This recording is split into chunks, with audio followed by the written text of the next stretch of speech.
G'day, everyone. Welcome to the Digital Investor Podcast. I'm your host, Matt Rard, and today we are looking at buying digital assets on Flippa in 2024. And in particular, what we want to look at is where are the opportunities that maybe you've missed out on, because there are some exciting new options for buying websites on Flippa.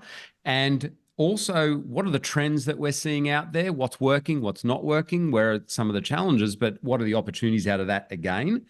And in particular, how can Flippa help us zero in on these valuable assets? Because there is options there too. And I thought, who better than the CEO of Flippa himself, Blake Hutchison, who is a regular guest on the Digital Investors Podcast and regularly speaks for our community about all things Flippa and buying and selling digital assets. So Blake, thank you so much for coming along today.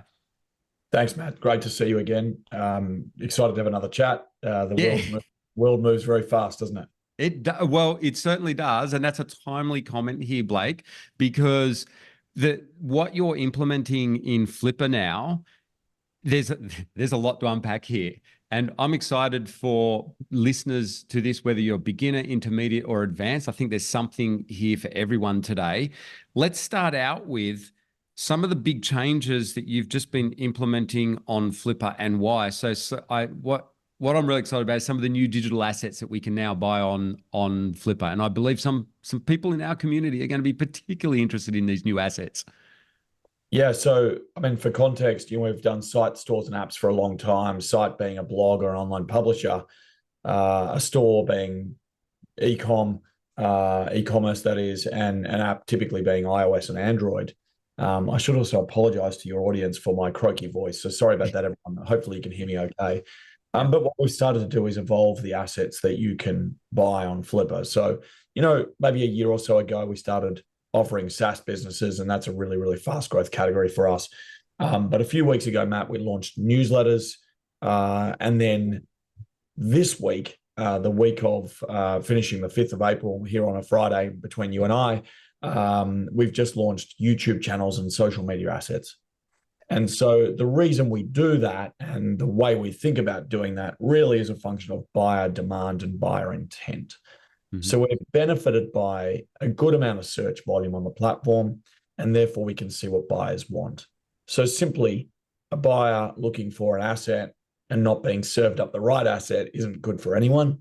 And so what we've started to do is evolve and build the categories around what buyers want. And YouTube channels, for instance, are very much in demand, as are newsletters.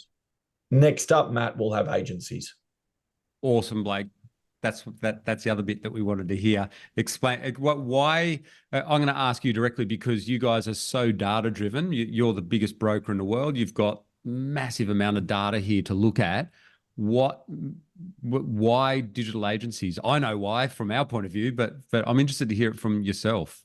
What did you see there? So, what we watch, as I mentioned, is kind of that search data, and we get a sense of what buyers are looking for. And so, we're seeing a great deal of demand right now for agencies of all sorts, typically digital orientated agencies. So creative agencies, SEO agencies, media buying agencies, these types of businesses, service businesses, those with good repeat client base. I wouldn't say it's not SaaS revenue, right? It's not recurring, but it's a repeat client base. And those who are on long-term contracts and or retainers for month-on-month service offerings, they are highly sought after because the reality is the revenue is quite predictable. The service offerings and service propositions come with a great deal of specialization and specialty. And so you're acquiring something which therefore is sought after and does have a specialization which you can rely on and continue to invest in. And we've just seen a good amount of demand for those. The question would be the valuations. I was just about to ask, how are you valuing them? Yeah, so obviously we've looked at market comps and we've got our hands on a bunch of data. So what we typically do is we use Flippa's own market available data to provide price guidance and valuation estimates. Obviously, you can do that where you have the data. Where you don't have the data, you have to get it elsewhere. So what we've done is we've looked at a large comp set. We've obviously done a bunch of querying of advisory businesses that we are aware of and that we can talk to, and we've been able to come up with indicative valuations for what is good, what is less good. So what is good is, you can get up to sort of 5 to 6 times. That's Wow. good. What is going to be less good is, 1 to 2 times.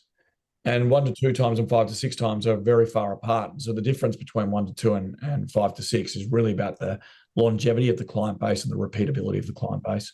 So if you've got 500 clients who have been paying you a monthly retainer for the past 2 to 3 years, clearly that's going to command a premium because it's very predictable. Not quite as predictable as SaaS, but very predictable. Whereas if you're, a couple of years old, you've got 10 clients, and those 10 clients typically pay you for a service and then churn and go elsewhere, those agencies are going to be less sought after and less valuable. So long story short, we follow what the buyers do, we check out industry market comps, and then we provide some initial pricing guidance. Once buyers start to buy and we have some data, those pricing comps will become more accurate over time. Okay. And I guess digital agencies, like we've been teaching here at eBusiness Institute, down the track, it's happening in America now, and I know we're very Australian based, but they're really good bolt-ons for some of the bigger buyers. So it's going to be an interesting marketplace for you, I think. They're even, they might buy up 5 or 6 of these digital agencies over time. Yeah. And like you said, because of the particularly ones with recurring revenues, I would imagine are about to become the most, become a very sought after new form of digital asset, even though it's not a traditional type of asset that Flippa would sell. Isn't it interesting how it's evolved? Because it's kind of a service business, but it's a digital asset at the end of the day. Yeah, and it's also part of the ecosystem. That's So, it. Yeah. I think that's the important piece of why we're doing it. We're not about to suddenly sell bakeries or plumbing businesses. But the reality is an SEO creative and/or paid media agency is very much inextricably connected to the ecosystem.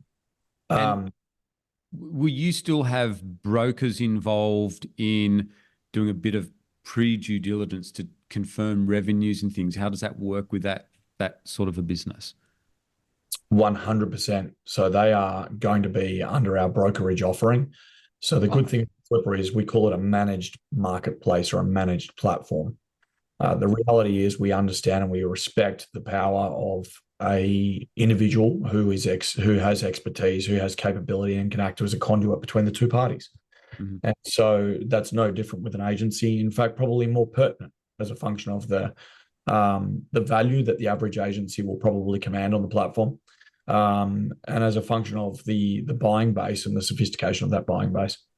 So I think it's really important to sort of think through the use cases here, because the buying base for these types of businesses is actually vast and varied.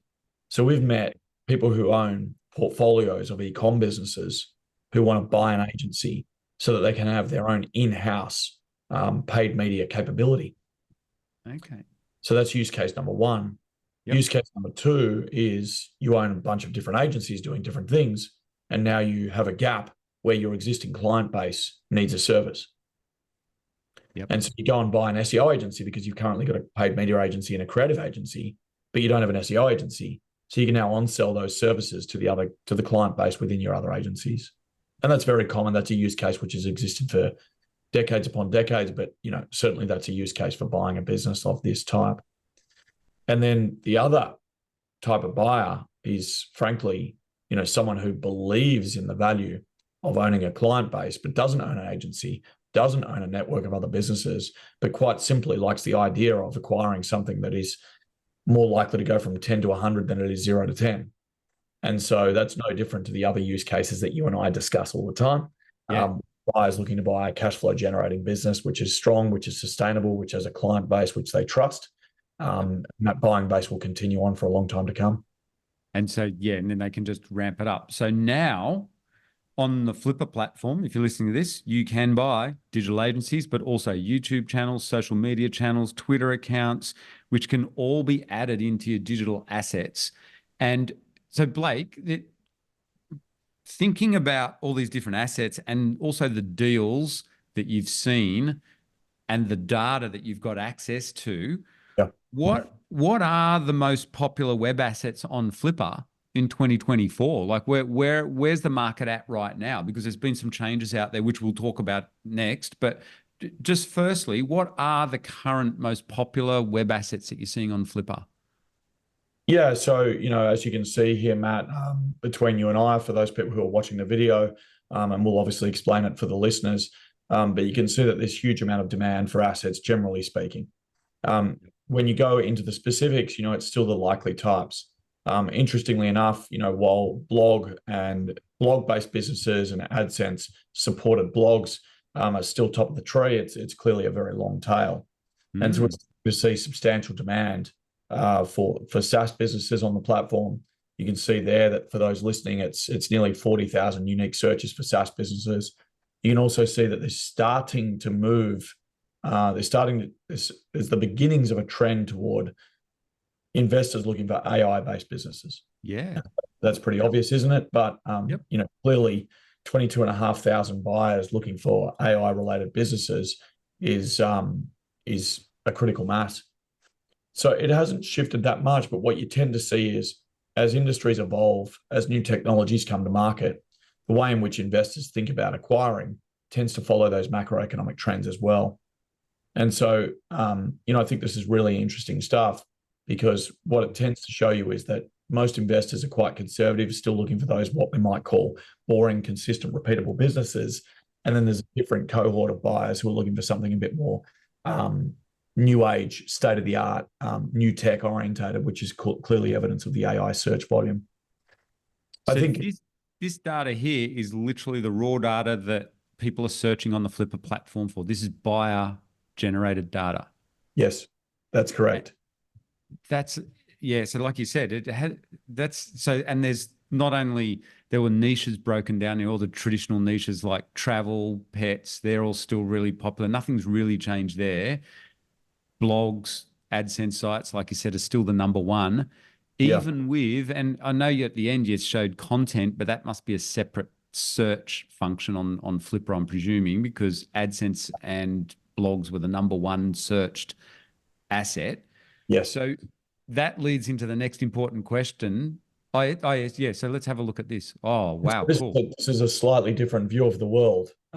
This is search data, but by industry. And so what you can see is clearly these are all color coded here, but you imagine that the bigger box is evidence of greater search density. And so, or greater search volume, I should say. So you can see there that pets, beauty, fashion, number 1, 2, 3. And then we go jewelry, productivity. I thought that was a really interesting search. Product. As a search or category. Drinks, gambling, books. Wow. Cooking and recipes, gardening, web development. Web development could equally be an agency-based search. Social media, music, sales and marketing. Sales and marketing as a category could equally be an agency-based search, albeit they're looking for assets which are within the category of sales and marketing. So I found this really interesting to look at. This, guys, if you're listening to this, you should probably at some point jump on the video and look at it. We're looking at literally from Flippa themselves, the main industries with the most transaction activity on the Flippa platform. And you just saw the volume. This is not a small data set. This is a very big data set. Any of you listening are interested in certain niches, here's where the money is, or here's where the volume is, I should say. So you're right, that productivity is a surprise. And I guess it comes down to, the shifting face of work and the way we work, and the continual evolution of technology and advice that is designed for those people who are looking to be more productive in their workday, to get the most out of the hours that they're working and or work-life balance. So I think productivity is quite a broad term, but I thought it was very interesting to see the great density of that search. And the old niches when we first started online, like dating and golf, are really quite small now. And photography, that's wow. So that's cool. So this is awesome. This is the sort of stuff that we wanted people to see and hear. And so in terms of like still the number one asset that people are looking for, we notice e-commerce has, or Amazon FBA has dropped off quite a bit now, and it's still content sites. Now it's in 2024. We all know, all of us listening to this podcast know what's happened in 2024 is the new Google content updates.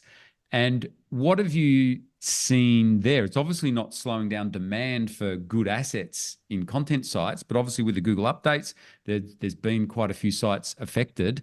What are you seeing there, buyers and seller wise? Yes. So demand has not slowed, but transaction volume has. Okay. Okay. And so what that means is that buyers are looking to get good deals. Sellers are refusing to give them the good deals. Buyers are using the Google algorithm update as a reason for negotiating hard. And sellers are saying, well, stick with it because I believe my site is high quality. And I believe that traffic is attainable, and I believe I can bring it back to the levels that it was. And so there's a bit of a stalemate between the selling and buying community as to how value is determined. And so you're seeing that rather than take a trailing 6 or a trailing 12, a buyer is taking a trailing 3 and then annualizing it. And they're taking the trailing 3 because they believe it's evidence of the current performance of the asset. Which makes sense. So for our listeners, if you're a total beginner, I'll just quickly explain, Blake, that a trailing 3 is 3 months last profits. So yes. Normally we look at, you can amortize, like take an average over 6 months or 12 months. Now buyers, and this is good advice if you're looking at buying websites, by the way, is just take the last 3 months because it's more accurate because of the latest Google updates. That's a really good point for people to work off, I think. It kind of depends on the site, right? Because let's say a site has performed terribly 9, 10, and 10, 11, and 12 months ago. Then if you take the trailing 3, then of course that average is going to be far higher than the trailing 12. On the flip side, right now, if you're looking at an asset which is impacted by Google, taking the trailing 3, it's going to be evidence of the asset's worst performing months.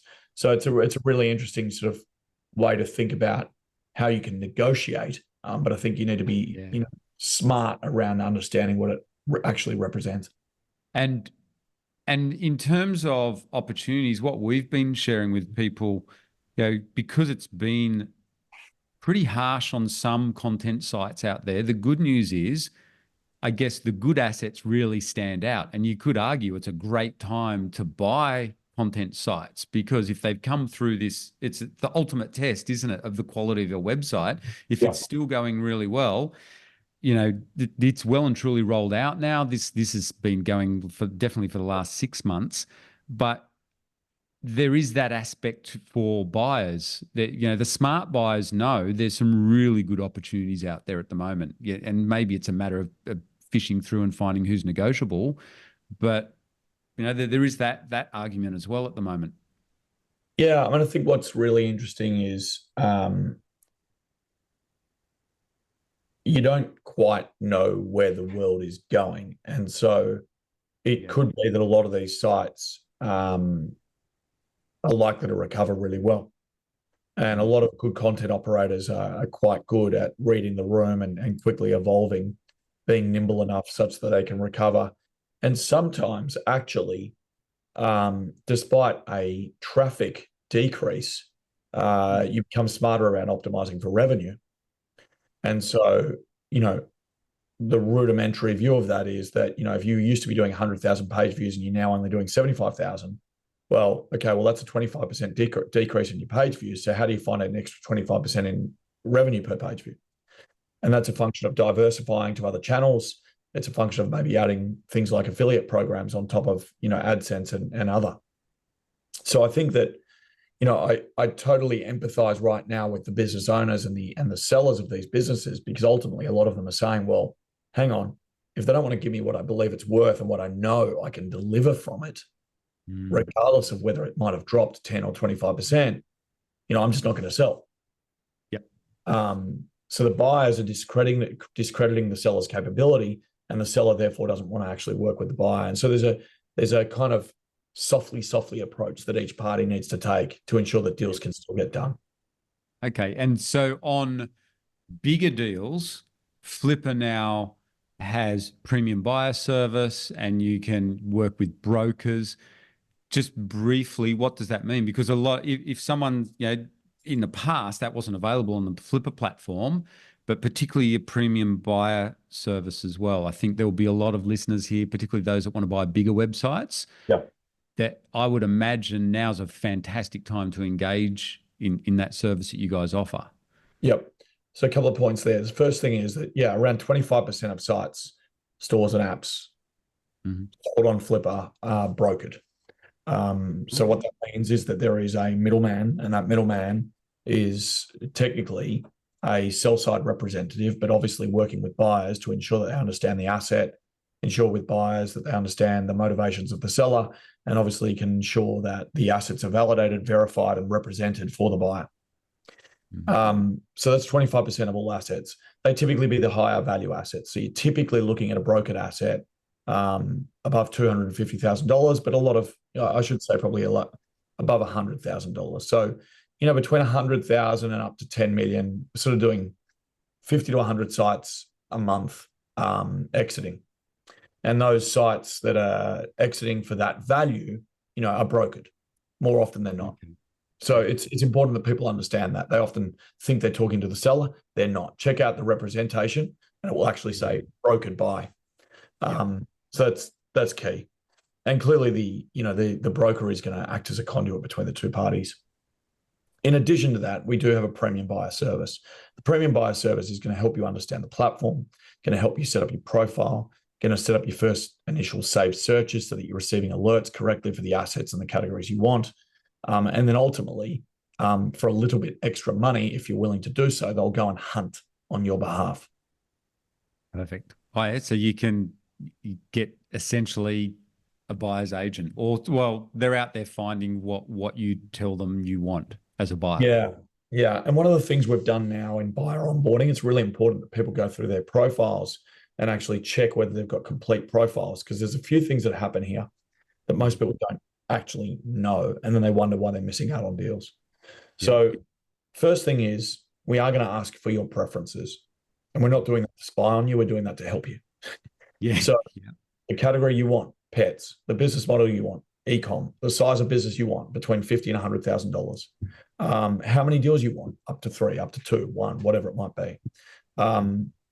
In addition to that, we're going to ask you to create a bio, and the bio is a little bit analogous to dating. It's kind of, who are you and what do you want? So in the bio, there is literally, tell us about you. And there is another free form text field which says, in as much detail as you can, tell us what you are looking to buy. Okay. Those two sections are critically important because that's where the data science takes over. The data science is reading your bio. The data science is reading that mandate. The data science is programmatically matching you up. When it programmatically matches you up, it's going to notify you. It's going to notify you via email that it's found a good match. And this is really important because we do 400,000 of these matches each week. So if you've never received one of those, you're not one of those 400,000 matches, which means you're missing out on good deals. Yeah. So for sellers, this is awesome. Do sellers realize that you're doing that volume of data matching, like far out? You better get that message out there, Blake, because I'm just sitting there thinking, gosh, if I'm selling a website, I want 400,000. Well, not to go into exactly 400,000, but that's a lot of transactions. So you guys now are using data a lot more to drive this marketplace. Yeah. And the numbers actually aren't that complex because we've got 4,000 assets for sale right now. Of the 4,000 assets for sale, each one of those only really needs 10 matches, and all of a sudden you're talking about 400,000, right? Or sorry, 100 matches. So each one of those 100 matches, and we've got so many buyers that getting 100 matches for an asset is a piece of cake. So that's going to spin each week as new buyers come on and they show you evidence of their search intent. They create more bios, they fill out their mandates, and the matching just continues to stay on. Okay, so this is great news for both sides, but buyers and sellers. So absolutely. Okay, and coming back to one thing, like I'm just thinking for our listeners here, we're talking about, how do we find the really good assets on Flippa? So, obviously you need knowledge and stuff, but in your experience, so we've looked at, styles of website assets and things like that, but in your experience, what age should our more, when you want to buy a good quality website, what sort of age should people be looking at? Yeah, so I think this is really interesting. I think that, without taking up too much of your time, if we all agree that the vast majority of businesses that start actually end up failing, right? So it's something like 55% of businesses sub 5 years old actually die. Okay. Yep. So if we think about that, if we think about the fact that most die within, or more than half die within the first 5 years, logically, the older the business, the more likely it is to continue to survive. Yep. And so that's the way I try to get people to understand, when you think about starting something, you're actually playing some pretty bad odds. Yeah, that's very true. And when you think about buying something, you should improve your odds. Yep. And so, age is for me kind of analogous to location in traditional real estate. Something that is 5 years old is highly likely to be a sure thing. Yep. And do you have any data, like what are you seeing with website assets? Like, so let's say content sites or blogs or AdSense sites. What are the better ones that you guys see? What should a listener be looking for when they're ready to buy a quality site age-wise? Yeah, so I think that the average asset sold on Flippa is 4.5 years old. So that Nice. gives you some sense of what people want to buy. The other thing we recently discovered was actually that multiples go up for aged assets, right? So the longer the asset has been around, the more premium price a buyer is willing to pay. Yeah. And so people should understand why and how that works.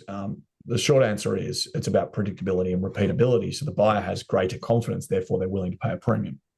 Mm-hmm. Again, analogous to location. The best locations will command a premium. Yep. So my general view on this is that you should be buying, unless you are actually looking for a startup, 0 to 1, which some people are. That's absolutely no problem. Yep. But if you're looking to buy an established business with good quality cash flow to improve your chances of running that predictably and repeatably ongoing, and you want to do that for its current cash flow, if not more, then you should be looking for something that is in excess of 2 years old minimum. Okay. 2 years minimum. That would be my recommendation. Okay, awesome. And then because websites are, a lot quicker than traditional bricks and mortar business, and obviously anything a bit older than that is going to be better, but expect to pay a higher multiplier or premium for that asset. Yeah, and look, the best way to do that is, and Matt, I don't know whether it's appropriate for me to share my screen again, but No, you should. For those people who are sort of on the screen right now, it's actually pretty rudimentary. So you can see here I'm on flippa.com. You can see that what we're going to do is we're going to do a few things here. One, I'm going to go after revenue generating sites exclusively. Two, I'm going to scroll down the left-hand side of Flippa's filters. And of course, I can choose the website type here. So please do that. I can also choose media and community types. So you can see now newsletters are there that didn't used to be there. Social media now there that didn't used to be there. I can also choose industry. So cars, business, finance, Forex, insurance, jobs, law, it's all there, right? So check that out. But more importantly, as you scroll down, you can see here that we have age. Yep. So you simply move the scroller along to 2 years or more. Perfect. In addition to that, you might want to look at something which, in the eyes of SEMrush, which is essentially a proxy for Google score, it's got an authority score of greater than, let's say, 10. And yep. Okay, so now all of a sudden, as a function of that, I'm looking clearly at a different cohort of sites. So I went down from 4,795 and I'm now at 776 results. And I can continue to filter that, of course. As I look at these, there's still going to be all the business models which are selected as default, but you can query that. And so now I'm looking at an 8-year-old asset. I'm looking at a 5-year-old marketplace. I'm looking at a 6-year-old SaaS business. I'm looking at a 6-year-old content site in the sports and outdoor niche. Okay. So all of a sudden, I have a different view. Now, of course, I can sort this by price. So don't worry, you don't need to spend, $1 million. Let's just have a look at 2-year-old assets, for instance, that are priced between, I don't know, let's do 25,000. We'll do 15,000 because I made a typo. And we'll go to, let's say 50. Yep. Okay, so now I've got a far smaller cohort again. I'm now down to 190 results. Mm-hmm. And of the 190 results, I'm now got a 5-year-old content site that is $35,000. It's a 3.2 times net profit ask. And you can see that it's in the automotive niche. You can see that it's got ad revenue, affiliate revenue. It's also got some proprietary digital info products. It's 5 years old. I've got a travel site for 8 years old. So the point being is, don't worry. It's not that the older you go, the more you have to spend. It's that the older you go, the more predictable the revenue is. Yeah. Perfect. Yeah, that's really good for, and if you're a beginner through to advanced, you want to remember what Blake just said. The older you go, the more predictable is the revenue. And so that means safety. So guys, there's a really, you can just follow that search function. Those of you that are ready to make, a serious purchase or looking at quitting your job. And I guess just quickly on that now, I notice whenever I go on a Flippa now, there's regularly over 300 websites listed that are making 10,000 a month plus. So Flippa has obviously evolved a lot from the old days where, there was a lot of smaller websites. These days, and you mentioned earlier in this interview, you guys are selling a lot of, quit your job style websites through to multi-million-dollar websites. Yeah, that's right. I mean, we typically sell, a few 7-figure plus sites a month. And we're obviously selling hundreds of, 5 and 6-figure sites a month. Point being is, we're price agnostic. We want to be a marketplace and platform which is fit for all, while obviously having the technology under the hood that we do and the buyer universe that we have. The reality is we're the best possible representation for, a 7-figure website, 7-figure online business, because we've got so many buyers and we've got the technology that those buyers want to satisfy deal flow needs. So it really is a solution that fits all online business owners, regardless of size and regardless of type. It's pretty amazing, isn't it? There's, at any one time on Flippa, this is what we tell everyone in our community. Once you get out of the starter sites, you're into the hundreds of sites that are, for most people, quit their jobs. It's as a really nice, viable alternative to real estate.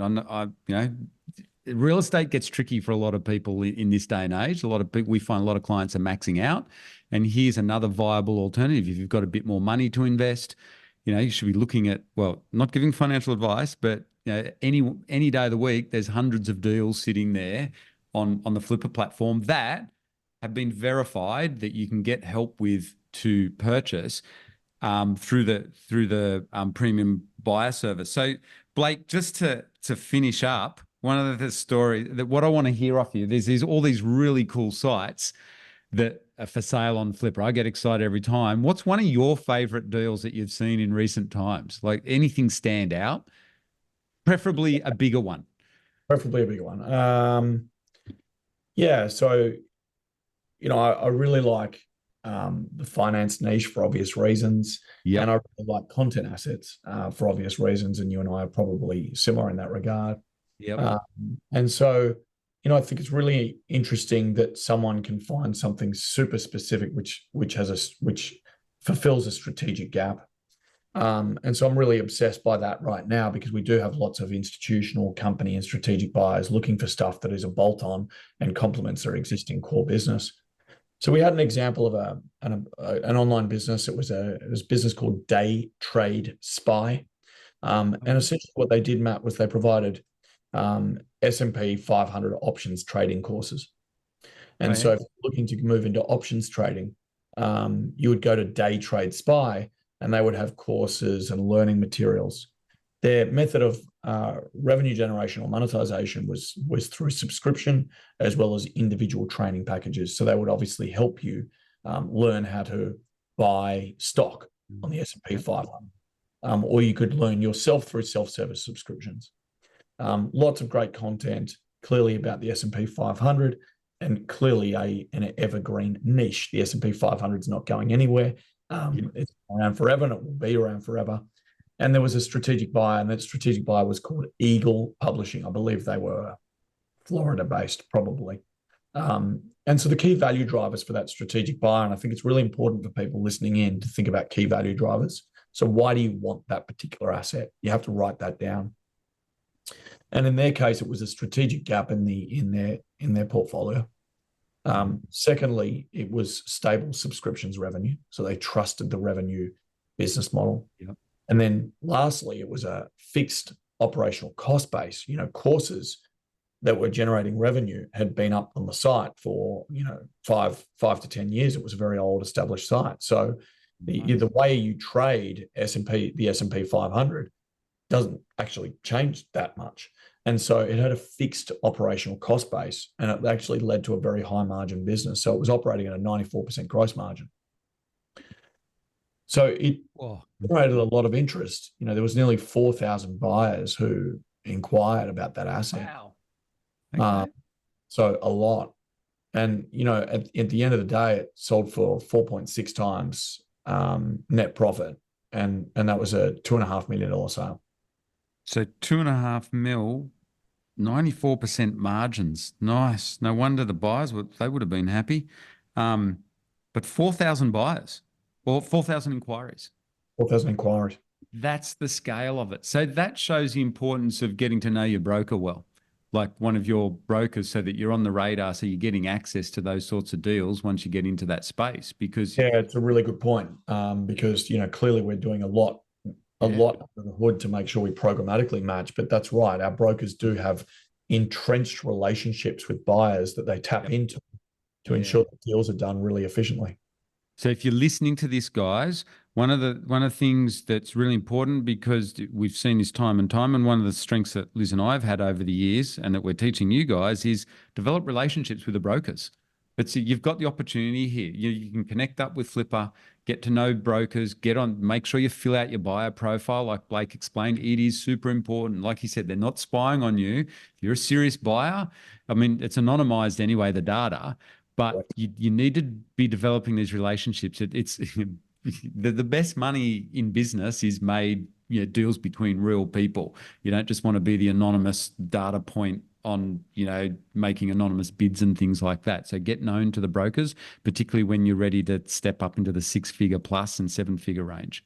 You know what, Matt, I think this is, and I'll admit this, I wasn't necessarily happy with it, I must say, but one of the things I'll admit is I noticed when we ran some data a couple of weeks ago, there were 7,000 NDAs signed where they had been rejected or not reviewed.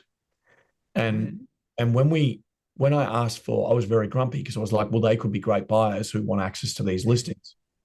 But when we interrogated it and started to ask the brokers why, as well as look at why the sellers may not have done it, and we did this programmatically. Obviously, we asked our own brokers, but then we did the analysis programmatically as well. The vast majority of the people who weren't allowed access had incomplete profiles. Wow. And the vast majority of the people who were allowed access had complete profiles. There you go. And so the reality is, if it just says Matt, and it says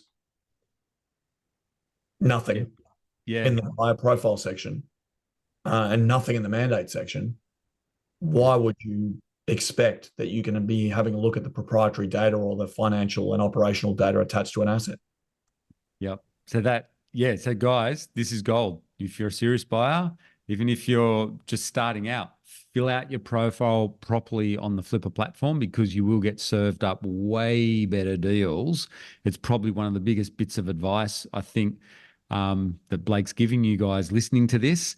When you're ready to step it up, it is just so important. And I want to layer in, get known, get on the radar of the brokers, get talking to the Flipper brokers. They're all awesome. They all know their stuff.